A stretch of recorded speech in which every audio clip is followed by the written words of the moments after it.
Wolverine Claws, Thor and Stormbreaker, Lantern Rings, Compound V. We've coded some of the most iconic superpowers into modern Minecraft with our new mod, Arrzee Superhero Multiverse. This new update focuses on evil versions of classic heroes and adds a massive new group of survival obtainable powers and supersuits. But let's start with the power that combines Daredevil, Wolverine, and Wither skeletons together, Witherblade.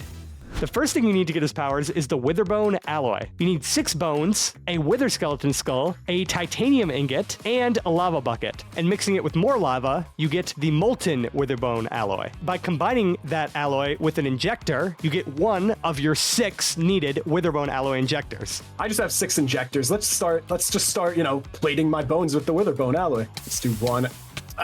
Small error. Doesn't hurt a little bit at all. It totally doesn't hurt. I'm not about to die. Yeah, no, there it is. Yeah. Taking 6 injectors on its own will kill you, which is why you need some kind of healing or regeneration, just like Wolverine would have. Oh, it hurts. Arm hurts. It still hurts. And if you do this correctly, you will obtain the Witherblade powers. Like Daredevil, Witherblade is canonically blind. So this is supposed to simulate his blindness, but still his ability to sense everything around him. And there's a way to disable the shader if you want it disabled. You just press F4 on the keyboard. Using the first ability, you can toggle his claws. When you have your claws out, it actually gives you more attack damage and it lets you wither your targets. Having the claws out is also what enables the rest of his abilities. The second ability is the leap, which will have you lunge in any direction you're looking. You can look at like a 45-degree angle for a further jump, or look even higher for a higher jump. And it does damage, which I forgot about. If you have your claws out. If you have the claws out. That's the only ability you can use without the claws as well. He was a lot of fun to make, especially with the claws giving wither damage. And it looks really cool on like any skin. The third ability is the block ability. So with the claws out, you can block incoming attacks. Just like the shields on Rainbow Defender and Current, those shields are directional. So you have to actually keep someone within a certain radius of your cursor. Start punching me. Yeah. If you notice I look too far away, it actually goes through. So you have a little bit of leeway there, but not too much that it's busted and you can block all attacks. Moving on to the fourth ability, Rapid Swipes, which is essentially just quick, rapid strikes that give the wither effect. This guy can do speed burst, but better. Oh, get out of here.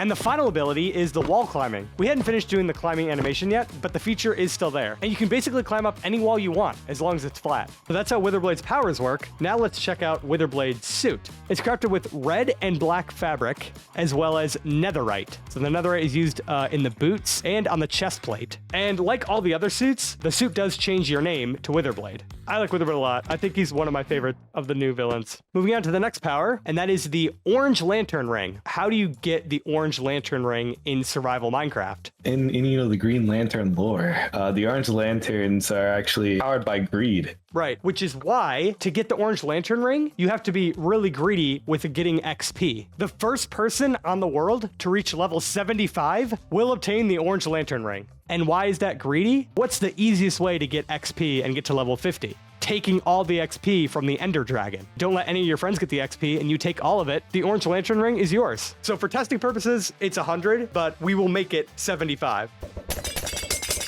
As your greed knows no bounds, you spot a ring flying towards you. It's yours, only yours, and forever yours, nobody else's. The Orange Lantern Ring. Now, using the Heroes menu, you can just go ahead and open that up, place it right in the ring slot, and now you have the Orange Lantern Ring. Now, the Orange Lantern Ring is powered by greed. So, by having high-level loot in your inventory, your energy bar will go up. It does go up on its own slowly, but you need loot, essentially, to charge it. There's basically 4 tiers. There's low value, medium value, high value, and ultra value. Each of these values have certain items associated with them. There's like a pool of items. Low value is iron and flint. Medium value is lapis, quartz, amethyst, gold, ender pearls, anything around the middle of the game you'd find scouring temples, the nether. High value items are like vibranium, echo shards, a trident, a totem of undying, and then there's the ultra value tier, a nether star, a spawner, a beacon, dead zone's dagger, a father box, a tachyon device, and even kryptonite all fall into this category. And that'll give you the most energy. And you cannot stack loot to charge the bar, correct? So you can only have one item of each tier. Now, if I go ahead and start using some of my powers, you'll see it start to go down. And the more high value items you have, the slower you'll consume your energy. So getting into the actual powers, the first ability toggles the ring suit and gives you all your powers, or at least all the ones that your bar is full enough to use. The second ability is your aim function. By tapping it, you can aim the ring in any direction and then right-click to fire your projectile. It's a bit difficult to aim, but it can be paired pretty well with flight. The third ability is the weapon construct, which is the mace. We always use better combat because we just really like the look of it. And this one has kind of the over the head like slam. Oh yeah, and the third hit hits for extra. So 15, 15, 26. That's a lot more. What if you crit that? Oh, 39 and a half. Hold on, let's see this. Let's see this live. Hold on. Oh no. Oh. No.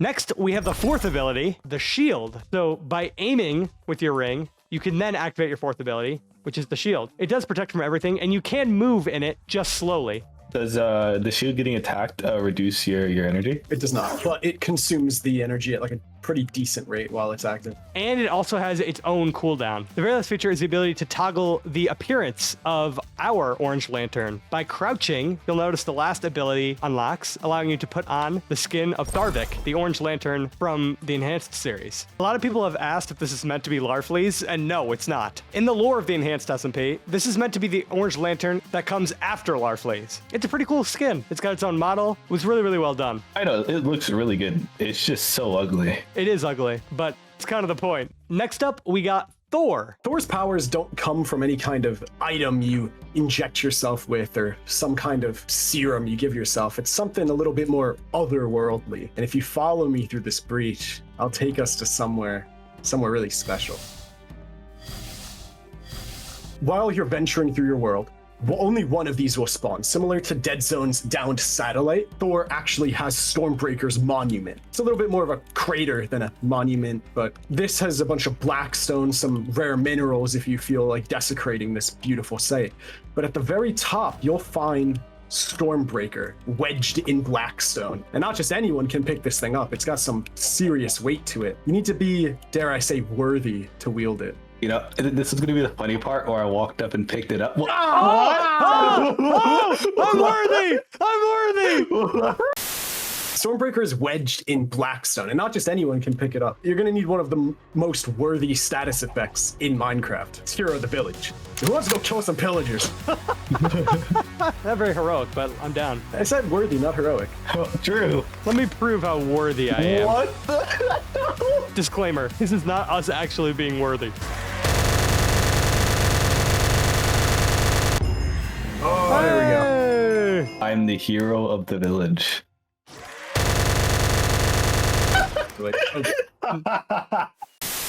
With the Hero of the Village effect, you can return to the monument and right-click Stormbreaker to become Thor. Oh, wow. That was so cool. We'll start by looking at Stormbreaker itself. Stormbreaker does 12 attack damage with 1.6 attack speed, which is the same as the sword, I believe, right? It has a really awesome sound. You can also throw Stormbreaker by right-clicking. And the best part? It tracks and comes right back to you, which Hertz did a fantastic job with, even if I try to fly away. Look at it still follow me. So it just returns back to like whoever threw it? Yes, yep. And it does a lot of damage. Also, sorry about this. Oh, I thought you were. That did so much. I thought you were gonna die, to be honest. The first ability is the Yield Stormbreaker, which by pressing your top ability, you can disable the armor and Stormbreaker itself. And by reactivating it, lightning strikes, giving you all of the materials. You can also strike people with lightning with the Yield Stormbreaker. Another way to get speedster powers if you really wanted it, I guess. That's what to say. Like, if anyone, you know, any of the powers that need to be struck by lightning in order to obtain, might want to get this first. Right. The second ability is easily one of my favorites in the whole mod, and that's the Bifrost.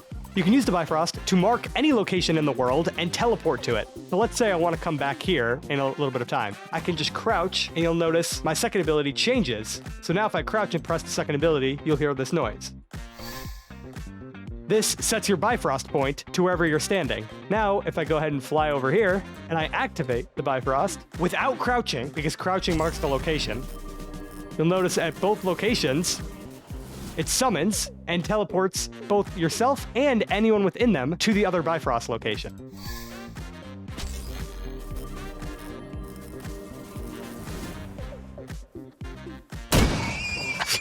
Jeez. Well, this calls for the last ability, which is the Lightning Slam. While using the last ability, if you look up, kind of like the leap with Witherblade we talked about earlier. Sorry, Hertz.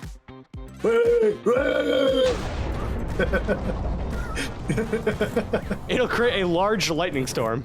The next power is Kinetic Accumulation, represented by the character Impasse. Now, Impasse is meant to be a mix of Juggernaut and Gridlock, both kinetic and movement-based abilities. The actual kinetic absorption power essentially allows you to build up energy while taking damage and while moving. And just like some of the other powers in this mod, you're going to need to get struck by lightning while having potion effects.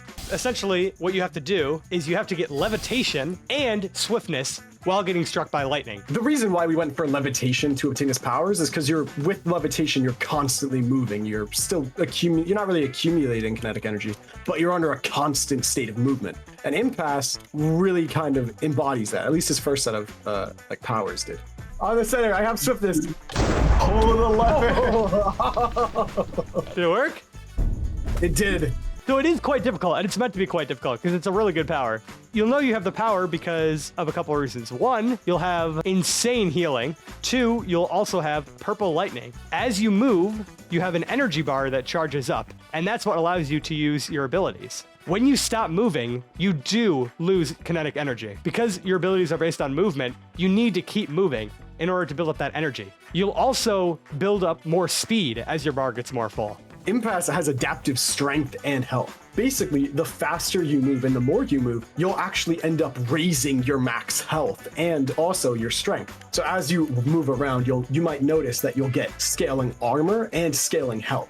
It scales up to 10 armor and 5 extra hearts. The first ability is called Unstoppable, and this is sort of his most iconic ability. And this is the ability to break directly through blocks. Each block you hit makes you lose more energy. But since you gain energy by moving, you can sort of cancel that out. It's a really cool and really unique ability. And you can use it in a lot of unique ways. Oh! Wait, you also... When you build up enough momentum, you can run into other players and send them flying. The more energy you've built up when you hit someone, the more damage it does, which is exactly what happened to me in Enhanced. See ya! This is so cool. It is a little bit difficult with the fast movement if everyone's moving fast to like hit people, because the game struggles to like track exactly where you are. But if you can hit them, you can send them flying pretty far. The next ability is with right click, and that's Thunderclap. Oh! Well, I also got hit by something. No. And then the last ability is the Ground Slam. Oh my, wait, I just got one oh, I have no armor. I definitely think this is one of my new favorite powers. This is very cool. It's really, really neat.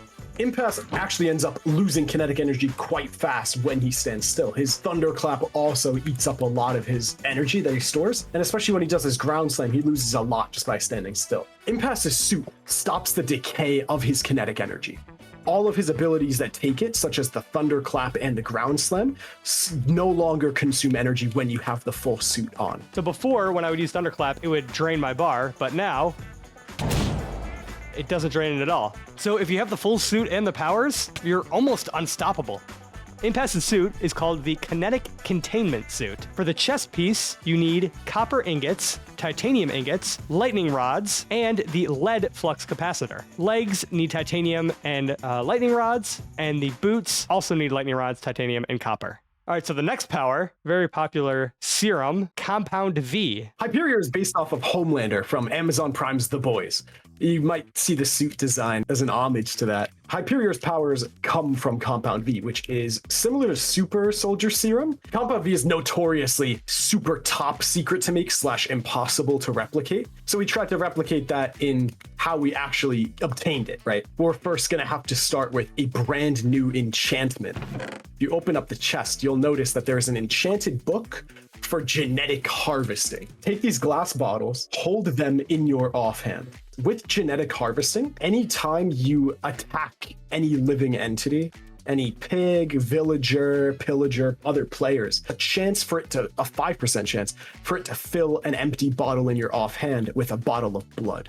This ain't nothing. This ain't nothing. Okay, well, maybe it's something. Well, I did get something, a bottle of blood. Once you get a bottle of blood from whichever source you get it from, you're going to need to mix it with a couple other important ingredients to turn it into what's called unstable mutagen. You'll have to mix it with chorus fruit, a gas tier, and nether wart to get this unstable vial, to give you a little bit to get started. Thank you very much. So this isn't the final stage. If you notice it's unstable, it still needs to be refined down. And that's what this block is for. This block is a chemical composer. With this, we'll be able to refine down and stabilize the mutagen into something that we could actually work with. And the chemical composer is crafted with 6 titanium, a piston, a furnace, and a brewing stand. Just right-click the chemical composer with the unstable mutagen in your main hand. And you did not get lucky. So I'm a gambling man. There is yet another percentage chance to get stabilized mutagen. It is 5% from this block again. So just start rolling the dice. Nope. Nope. Nope. Nope. Nope. Nope.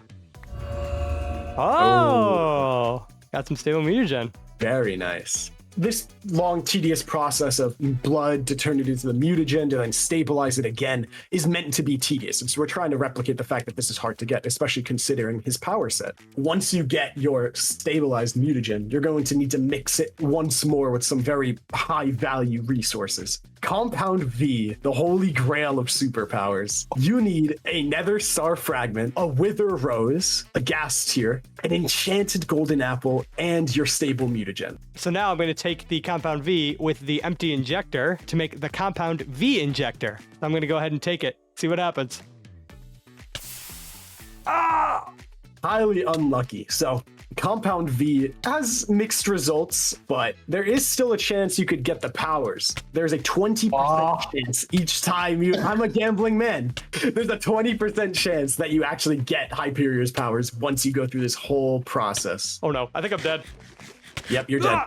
How I mean, you can do all of this and still not get the power. Yep. Yup. So if you're Helios, you should never go for this power. No, absolutely not. Now let's try again. Let's roll the dice again. Come on. Oh! Look at that. See? All I needed was all those materials twice. But we really tried to make him as menacing and powerful as Homelander seems. Let's go over what the powers actually are. And the first one, obviously, is flight. Like Superman, he has kind of a Superman-like flight. The nice little wind sound effect. It's a pretty standard fly. I don't know if any of you guys have seen The Boys. Homelander has a little bit of anger management problems, we'll put it kindly. I tried to replicate that with Hyperior, giving him a rage bar. Rage is a resource that you get through taking damage, dealing damage, and also using some of your abilities. Similar to how Impasse's energy gives him scaling strength and armor, Rage also gives you scaling strength and armor and health as well. So as you thrive in combat, you'll end up gaining health, more damage, more armor, and you'll really become an absolute unit there, I say. Critting to 34. 34? This is why I've been saying he needs a bit of a nerf. Like Homelander, Hyperior also has laser eyes, which you can toggle by pressing the first ability, and then right-clicking. It also ignites the player. Why does this do 15? The laser eyes also get an upgrade when you're at max rage, and that's when they start igniting and doing extra damage. The second ability is the ground slam, which is very similar to the ones we've already seen. But this one's a little bit more of a knockback one rather than like a damaging one with Impasse. The third ability is the Sonic Scream. The Sonic Scream concusses everybody around you, and I'm not sure if you noticed, it also eats through your rage bar. It's meant to kind of be like a get out of jail free card-ish, or like everybody stop so that I can retreat. The fourth ability is the grab. Oh yeah, definitely not like the most broken move like in the pack. Obviously with Palladium it's a bit buggy, but up close it's perfect. It's just kind of when you start to move, you can grab and lift and carry away your enemies. There's one more power, and that's the break restraints power. Using our dampened mod, you can handcuff and try to dampen people with superpowers. But Hyperior has the ability to break dampening devices. The main reason he can do that, though, is because those don't actually dampen him, but that's a topic for another time. Well, if you actually put cuffs that do dampen him, would it be able to break him? No, because he'd be dampened. There's a chance that someone doesn't do it properly, or that they put it on him and it's disabled, so... Now let's take a look at Hyperior's actual suit. Hyperion's suit makes him even more busted. See, this is what I was talking about. Hey, hold on. On top of this, his chest plate has 16 armor. What? Please nerf Hyperior. This is the part where you cut back to the part where you said, Arzee's multiverse has balance. On everything but hurts his own character. But the suit itself is really cool. It's got a cool cape, got cool flight, and of course, playing as Hyperior is just unlike anything else. It's freaking awesome. Moving right along, a new size manipulation suit, and that is Dr. Proto. This is mainly a villain's expansion, but we don't have all villains in the group. Proto is one of these heroes. Proto's powers aren't actually powers, and they just come from his suit. So by putting on the whole suit, you actually get his abilities. Proto's meant to essentially be a weaker version of the Redstone mech suits, with a couple different twists. Proto's suit is crafted with mostly lead and titanium, as well as glass for the visor. But the chest piece also includes the Ender Circuit. Ender Circuit is crafted with a redstone comparator, redstone flux crystals from Palladium, echo shards, ender pearls, and shulker shells. But we'll start with his first ability, and that is the ability to change size. Now, he can go small, just like Redstone Mech can, but unlike Redstone Mech, he can also grow to be bigger. Like it's just a big setting. I see. So there's one big setting and two small settings. This was a lot of fun to make, actually. Yeah, it's a really cool one. The sound effects really cool as well. And just to compare all the sizes, that's big. I'm normal size right now. And that's the smallest one. Unlike Redstone Mech, Proto doesn't have flight, but he does have some other unique abilities. Like most of the other suits with weaponry, he has an aim with the second ability, and then by right-clicking, oh. What? You create a field of levitation, which you can also use on yourself if you want to get up to other places. Oh. You can also make your enemies float away if you have like pinpoint accuracy. See ya, bud. Oh, goodbye. You're comboing this guy. See ya. And the last ability he has is actually the toggling of his weapon, his blade. Yeah. The good thing about his blades is that they can be used at any size. Even when he's down at this size, even microscopic, he could still use his blades. The only ability he gets locked out of is his blaster shot, his levitation blast, when he's any size that isn't normal. And you'll notice too, in this form, he does way more damage. Nice and simple, cool, unique, and balanced. We have a couple more suits to look at that are included in this update, but either aren't completely done or aren't survival obtainable yet. Like this first one, which is unfinished, but does have a recipe, the Combat Flight Suit. Steelwing is meant to be sort of like an alternate Falcon. Firstly, to craft the Steelwing suit, you need mostly titanium, but also a bit of vibranium in the vibranium flux capacitor, as well as an elytra for the wings. You also need a bit of fabric as well to get that color, as well as 2 pistons for the feet. Now, Steelwing isn't entirely done yet, so this is why we put him in this section. The first ability and his main function is toggling his glider, which are his vibranium-backed wings.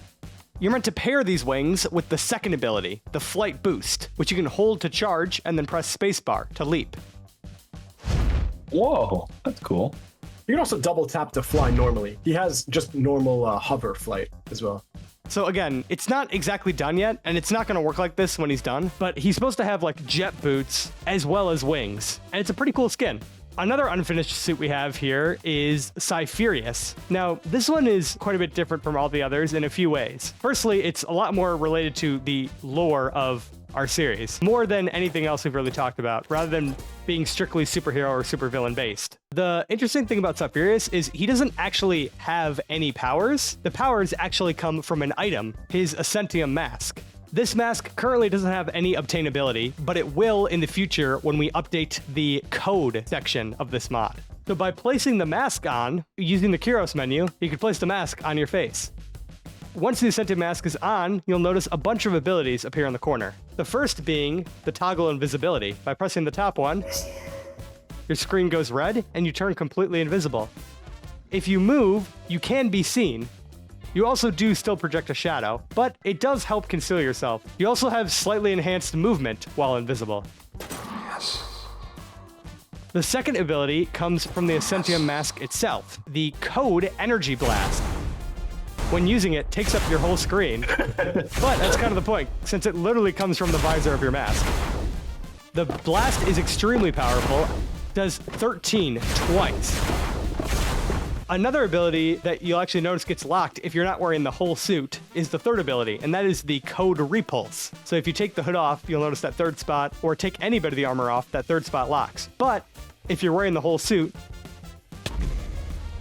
Oh, that actually looked and sounded really cool. Yep, it's essentially an AoE blast, knocks back everything in the area. Doesn't do any crazy damage, but that's not the point. The point is to give knockback to everyone in the area and to kind of control the battlefield as Cypherius. With the story of Cypherius, he also comes with this, the Essentium Spear. Essentium is an extremely powerful alloy that we have yet to actually fully cover in the Enhanced SMP series. It's meant to be another one of those, I guess you would say, mythic metals, like vibranium, adamantium, like kind of those top tier, like busted forms of metal.